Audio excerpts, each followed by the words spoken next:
महानगर अध्यक्ष संजीव शर्मा जी का और हमारे यशस्वी विधायक सुनील शर्मा जी का स्वागत करेंगे।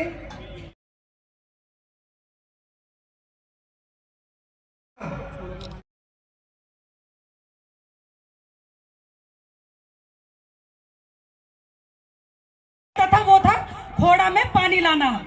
और कहीं ना कहीं जो ये मेरे मंच पे सम्मानित लोग बैठे हुए हैं ना, हमारे विधायक जी, हमारे सांसद जी, हमारे मेयर जी, सबका प्रयास रहा।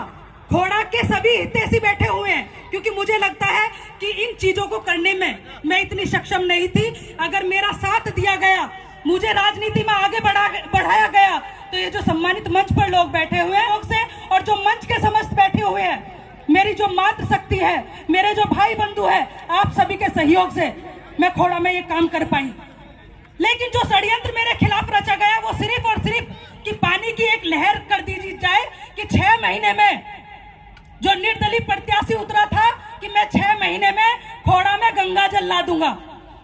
और मैंने सबसे कहा कि भारतीय जनता पार्टी की कार्यकर्ता हूं, उसकी चेयरमैन हूं, और जब मैंने घोड़ा में इतना काम किया है तो क्या मैं पानी नहीं ला सकती?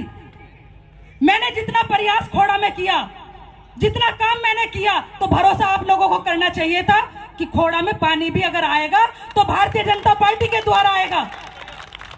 लेकिन मेरी जनता ने भरपूर वोट दी मुझे, लेकिन कुछ इस तरीके का षड्यंत्र रचाया गया कि कुछ लोगों ने साजिश के तहत रीना भाटी को जीती हुई प्रत्याशी को हरा कर भेजा गया।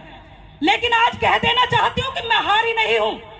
मैं अगर अपनी वोटों को देखती हूं, अपनी जनता के साथ को देखती हूं, तो मैं कहती हूं कि मैं जीती हुई प्रत्याशी थी। कि आपकी बेटी में वही ताकत, वही ऊर्जा पहले से और ज्यादा है, क्योंकि मैं चुनौतियों से डरती नहीं हूं, चुनौतियों से और आगे निखर कर आती हूं। बड़ी मजबूती के साथ आगे भी भारतीय जनता पार्टी के लिए काम करूंगी, क्योंकि एक समाज के लोग यहाँ नहीं बैठे। रीना भाटी अगर गुर्जर समाज से आती है ना, तो यहाँ पर जितने भी लोग बैठे हैं ये सभी हर समाज के बैठे हुए हैं, और ये इस चीज का गवाही देते हैं कि रीना भाटी गुर्जर की नहीं बल्कि सर समाज की है। वो सबके साथ खड़ी है और सारा समाज रीना भाटी के साथ खड़ा है। आज अगर लोग सोच रहे हैं कि अगर षड्यंत्र के तहत किसी को जिता दिया है तो भारतीय जनता पार्टी में उसकी एंट्री करा दी जाएगी, तो मैं चैलेंज के साथ कहती हूं कि रीना भाटी ये वादा करती है कि अगर अमरपाल शर्मा को, क्योंकि इस भरे मंच पे मैं इसलिए उस कातिल, उस हत्यारे का नाम ले रही हूं कि अगर उसको भारतीय जनता पार्टी शामिल करती है तो 1 घंटे में उसकी सदस्यता वापस करवाऊंगी। कि भारतीय जनता पार्टी का एक एक कार्यकर्ता रीना भाटी और रीना भाटी के परिवार के साथ है, तो फिर क्यों मेरे साथ इतना बड़ा षड्यंत्र किया जा रहा है? क्या मैंने काम नहीं किया? क्या मैंने सम्मान नहीं किया? जहां कह दिया पार्टी ने वहां खड़ी हो गई, तन मन धन से उतनी मेहनत करी जितना एक भारतीय जनता पार्टी का निष्ठावान कार्यकर्ता करता है। तो मैं आप लोगों के बलबूते इस लड़ाई को लड़ रही हूं। जितने भी लोग यहाँ बैठे हुए हैं, आप लोगों से वादा किया था कि घोड़ा में सारा विकास, संपूर्ण विकास भारतीय जनता पार्टी करके देगी। अगर दम होता तो जो चैलेंज वो पहले कर रहा था कि 6 महीने में घोड़ा को गंगा जल दूंगा, कहां गया उसका वादा? अरे जब तुझ में हिम्मत नहीं थी तो किस भरोसे, किस बलबूते आप लोगों ने चुनाव लड़ा? रीना भाटी ने कहा कि मेरी भाजपा सरकार पानी देगी, तो आज भी रीना भाटी कहती है कि भारतीय जनता पार्टी ही घोड़ा में पानी देगी। और ये देख सकते हैं कि अब जो बजट पास हुआ है किसने किया है, बताइए? माननीय विधायक जी बैठे हुए हैं यहाँ पर, माननीय सांसद जी बैठे हुए हैं, हमारे अनिल अग्रवाल जी, सब लोग इस चीज की गवाही भरते हैं कि भारतीय जनता पार्टी और इनके प्रयासों द्वारा आज अगर घोड़ा में बजट पास हुआ है ना गंगा जल के लिए, तो वो भारतीय जनता पार्टी के कार्यकर्ताओं के बदौलत हुआ है। तो मैं आप लोगों को विश्वास दिलाती हूँ, किसी भी कार्यकर्ता के साथ में किसी भी प्रकार का षड्यंत्र नहीं होने दूंगी, क्योंकि मेरे साथ साथ तो षड्यंत्र हो ही रहा है। कहीं ना कहीं आप लोगों को भी टारगेट किया जा रहा है, और उस टारगेट से मैं आप लोगों को विश्वास दिलाती हूँ, जब रीना भाटी अपने लिए लड़ सकती है आप लोगों को ताकत बनाकर, क्या आप लोगों के लिए नहीं लड़ सकती? जब आप ही लोग मेरी ताकत हो तो कौन हरा देगा हम लोगों को? और मैं कहना चाहती हूँ कि काम लीजिए, इस रीना भाटी से, क्योंकि रीना भाटी भारतीय जनता पार्टी के लिए समर्पित है। जितना काम लेना उतना काम लीजिए, लेकिन एक हत्यारे को मैं कभी भाजपा में ज्वाइन नहीं करवाऊंगी, क्योंकि भाजपा मेरी माँ है और मैं उसका बच्चा हूं। और अगर एक माँ मेरे साथ गद्दारी करेगी तो किस पे भरोसा किया जाएगा? बताइए आप लोग, किस पर भरोसा किया जाएगा? आज षड्यंत्र किया जाता है। मुझे कहीं ना कहीं लोग मुझे इस तरीके से डराने की कोशिश कर रहे हैं कि भाई बहुत जल्दी करके भाजपा में ज्वाइन होने वाला है। मैं कहना चाहती हूँ, क्या पैसों का बल चल रहा है यहाँ पर, या कार्यकर्ताओं के सम्मान का बल चाहिए आप लोगों को? कार्यकर्ता पार्टी को आगे बढ़ाता है। पैसा तो दुनिया पे है, हर पार्टी पे पैसा है। आज आग क्यों नहीं जाती आगे? क्योंकि उनके पास कार्यकर्ता नहीं है। कार्यकर्ता भारतीय जनता पार्टी पे है और इसलिए कार्यकर्ताओं की बदौलत आज भारतीय जनता पार्टी आगे चल के 400 पार करने वाली है। लेकिन उसमें कहीं ना कहीं कार्यकर्ताओं को भी ध्यान में रखा जाएगा, कार्यकर्ताओं के सम्मान को भी ध्यान में रखा जाएगा। ये नहीं कि अगर भाजपा आज बड़ी पार्टी बन रही है तो कोई कार्यकर्ता कहीं मरो, किसी के साथ कुछ भी हो उसके साथ ही कोई नहीं होगा, ऐसा नहीं है। अगर किसी ने आप लोगों को ये बता रखा होगा ना कि रीना भाटी के साथ कोई नहीं है, रीना भाटी के साथ में आज भारतीय जनता पार्टी के सब लोग हैं। जितना मंच मेरे सामने आप सबके सामने बैठा है ये रीना भाटी के साथ है, और जितने मंच के समस्त बैठे हैं ये भी सब रीना भाटी के साथ है। अपने परिवार के समस्त मैं इस बात को रखूं कि कुछ लोग षड्यंत्र के तहत मुझे चुनाव हराया गया। अब चुनाव हराने के बाद में उस कातिल को अगर भारतीय जनता पार्टी ज्वाइन करती है तो मैं धरने पर बैठूंगी और मैं विश्वास दिलाती हूं 1 घंटे में उसकी सदस्यता रद्द करवा दूंगी, क्योंकि मेरे साथ में मेरा बहुत बड़ा परिवार है और उसके बलबूते मैं इस मंच से कह रही हूं। तो मैं सभी को अपनी वाणी को विराम देके आप सभी के भरोसे इस मीटिंग को मैंने सफल बनाया। इस विशाल परिवार ने मेरा हमेशा साथ दिया है। आज और योगेश भाटी के साथ अगर आप लोग खड़े हैं ना, कहीं हम लोग भी हिम्मत से आप लोगों के साथ खड़े हैं तो वो एक विश्वास के कारण। तो ये विश्वास आप लोग बनाए रखेंगे और भारतीय जनता पार्टी को अब की बार मजबूती से, हमारा चुनाव चिन्ह एक है, वो है कमल का फूल। हम अपनी भाजपा को खिलाना चाहते हैं, हम अपने कमल को खिलाना चाहते हैं। हमारा जो भी हमारा कैंडिडेट होगा हम उसके साथ में तन मन धन से अपना समर्पण देंगे और भारतीय जनता पार्टी को ऊंचाइयों तक लेकर जाएंगे। आज हमारे लोकसभा का क्षेत्र का भारतीय जनता पार्टी के कार्यालय का भी उद्घाटन हुआ, वहां भी व्यस्त। उसके बावजूद इतनी भारी संख्या में आप लोग यहाँ पहुंचे हैं, इसके लिए मैं आयोजक करता श्रीमती रीना भाटी जी और योगेश भाटी को बधाई देता हूँ, शुभकामनाएं। रीना जी ने भाषण किया, मैं ज्यादा समय नहीं लूंगा। अभी आदरणीय संजीव शर्मा जी को बोलना है, हमारे क्षेत्रीय अध्यक्ष आदरणीय सिसोदिया जी भी पहुंचने वाले हैं, हमारे माननीय सांसद जी को भी बोलना है।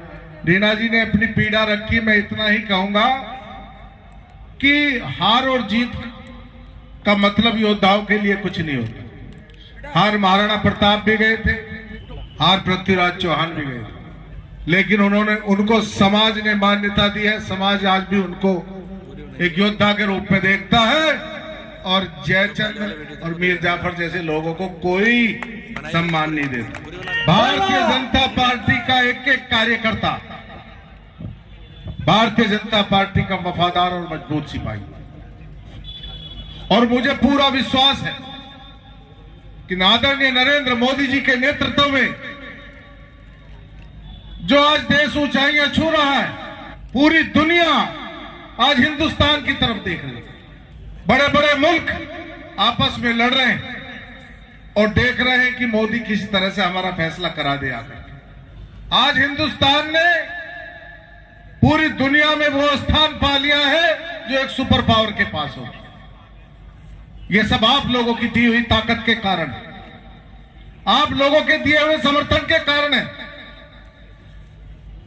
आज पूरी दुनिया जानती है कि नरेंद्र मोदी के साथ देश के 140 करोड़ लोग खड़े हैं, 280 करोड़ हाथ खड़े हैं। साथियों, इस मजबूती को बना करके, और मोदी जी जो कहते हैं वो करते हैं। 370 का वादा किया था, हटा दिया कि नहीं हटा दिया? कश्मीर में जाकर के आप घूम सकते हैं, कश्मीर भारत का हिस्सा है। ये अगर कोई माई का लाल करके दिखा सकता था तो वो केवल और केवल नरेंद्र मोदी किसी दूसरे में ताकत। 500 साल से बात हो रहे थे कि राम का मंदिर बनेगा, राम का मंदिर बनेगा। लोग हमारी मजाक उड़ाते थे कि मंदिर वही बनाएंगे, तारीख नहीं बताएंगे। भाइयों, मंदिर भी बना दिया, प्राण प्रतिष्ठा भी कर दी और निश्चित तारीख पर कर दी। लेकिन आपको ध्यान होगा कि मोदी जी ने अपने संसद के आखिरी भाषण में कहा है कि मेरा जो तीसरा कार्यकाल होगा वो कड़े फैसले लेने के लिए।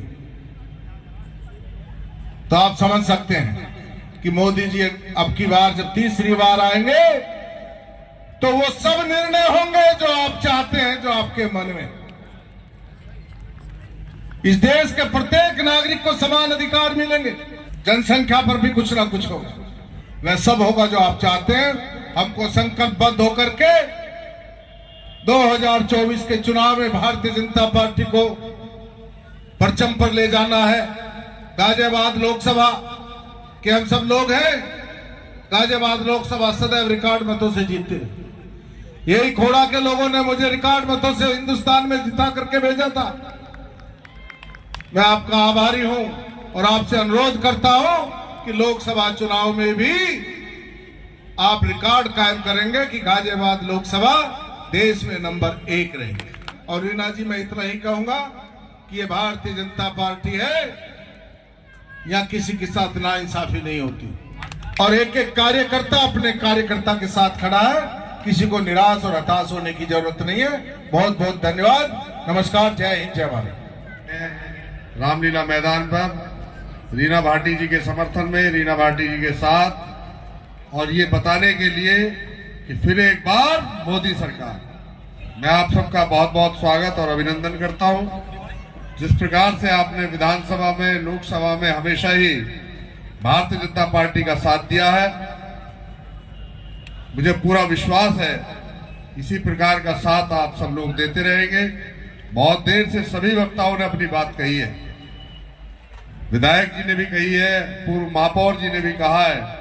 उन्हीं से अपने आप को संबद्ध करते हुए भारतीय जनता पार्टी हमेशा, जो उन्होंने कहा कि अन्याय नहीं होने देती, भारतीय जनता पार्टी गाजियाबाद का एक एक कार्यकर्ता बहन रीना भाटी जी के साथ खड़ा है और वो भी हमेशा पार्टी के साथ कंधे से कंधा मिलाकर आगे आकर काम करती है। आज इस इतना बड़ा जन सैलाब इस बात का उदाहरण है कि खोड़ा से आकर गाजियाबाद में कार्यक्रम करना, और कार्यक्रम करना ही नहीं बल्कि कई घंटे तक लोग उस कार्यक्रम में जमे रहे, अपने नेता के समर्थन में, अपने पार्टी के समर्थन में।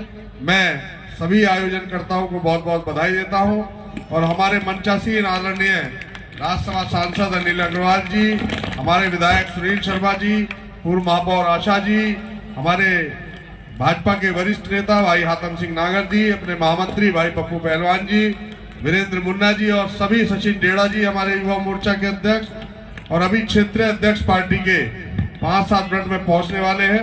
मैं आप सबका स्वागत और अभिनंदन करते हुए कि हम सब लोग भारतीय जनता पार्टी के लोकसभा चुनावों में एक रिकॉर्ड वोट बनाएंगे और हम सब लोग हाथ उठाकर एक बार समर्थन करें कि हम सब लोग रीना भाटी जी के साथ हैं। भारत माता की।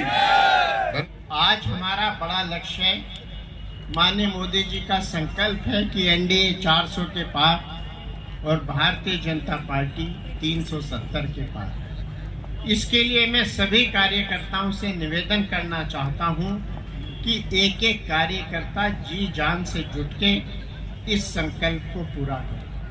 हमको जिस प्रकार से सुनील भाई को हमने विजय दिलाई है, इस बार और बड़े मार्जिन से हम लोग लोकसभा चुनाव जीतेंगे और उसमें साहिबाबाद विधानसभा की भागीदारी बहुत बड़ी रहने वाली है। मुझे आप सब पर पूरा भरोसा है। मित्रों, बहुत सारे काम हुए हैं जो माननीय मोदी जी ने वादा किया। करीबी से 25 करोड़ लोगों को बाहर लाने का काम हो, कोरोना में मुफ्त वैक्सीनेशन हो, 80 करोड़ जनता को मुफ्त अनाज हो, RRTS का काम हो, हिंदुस्तान में एयरपोर्ट की संख्या हो, हिंदुस्तान में नमो भारत ट्रेन, वंदे भारत ट्रेन की वो हो, मेडिकल कॉलेज की संख्या हो, आयुष्मान कार्ड की बात हो। हर क्षेत्र में जबरदस्त काम हुआ। आज भारत की अर्थव्यवस्था माननीय मोदी जी के नेतृत्व में विश्व की 5वीं सबसे बड़ी अर्थव्यवस्था है और आप मोदी जी को आशीर्वाद दीजिए, आप विश्व के 3 बड़ी अर्थव्यवस्थाओं में होंगे। और जिस प्रकार माननीय मोदी जी दिन रात आपके लिए काम कर रहे हैं, 2047 तक विकसित भारत का संकल्प है। विकसित भारत का अर्थ केवल कुछ शहरों में चकाचौंध नहीं, विकसित भारत का अर्थ है जो पंडित दीनदयाल उपाध्याय जी का संकल्प था कि समाज के आखिरी पायदान पे भी जो व्यक्ति खड़ा है वो भी विकास की इस योजनाओं का लाभ ले, उसको भी सभी योजनाओं का लाभ मिले, वो भी अपना सर उठा के जी सके, सम्मान के पूर्वक जी सके। जनता को मैं ये भी विश्वास दिलाता हूँ कि आप जितना भी वोट भारतीय जनता पार्टी को देंगे वो सारा का सारा ऋण के रूप में हम लोग स्वीकार करेंगे और मैं सूद समेत आपके विकास कार्य कराकर, आपका भला कराकर आपको वापस करेंगे। मित्रों, एक समय था 2017 के पहले किस प्रकार से अराजकता थी, किस प्रकार से गुंडागर्दी थी। आज माननीय योगी जी के नेतृत्व में पूरे प्रदेश में कानून व्यवस्था बेहतर हुई है। मैं सांसद होने के नाते दूसरी जगह भी मेरा आना जाना रहता है, वहाँ भी लोग कहते हैं कि साहब ये मंत्र हम लोग को भी बता दीजिए कि किस प्रकार से कानून व्यवस्था बेहतर होती है। जिस उत्तर प्रदेश को लोग ये समझते थे कि यहाँ तो कानून व्यवस्था बेहतर हो ही नहीं सकती, आज वहाँ पे परिंदा भी पर नहीं मार सकता और जो दुस्साहस करता है 24 घंटे के अंदर उसको उसके अंजाम तक पहुँचा देते हैं या जेल में भिजवा देते हैं। आज नारी शक्ति के जितने भी कार्यक्रम हो रहे हैं, हमारे बहनों को आगे बढ़ाने का काम हो रहा है। माननीय मोदी जी के नेतृत्व में 33% आरक्षण बहनों को दिया गया है।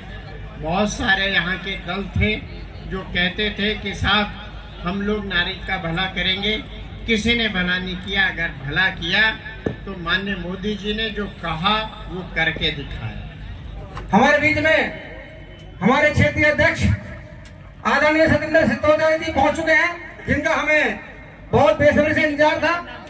और मैं निवेदन करूंगा सभी से, बड़ी माला से सभी लोग हमारे क्षेत्रीय अध्यक्ष जी का स्वागत करेंगे। जय जय श्री राम।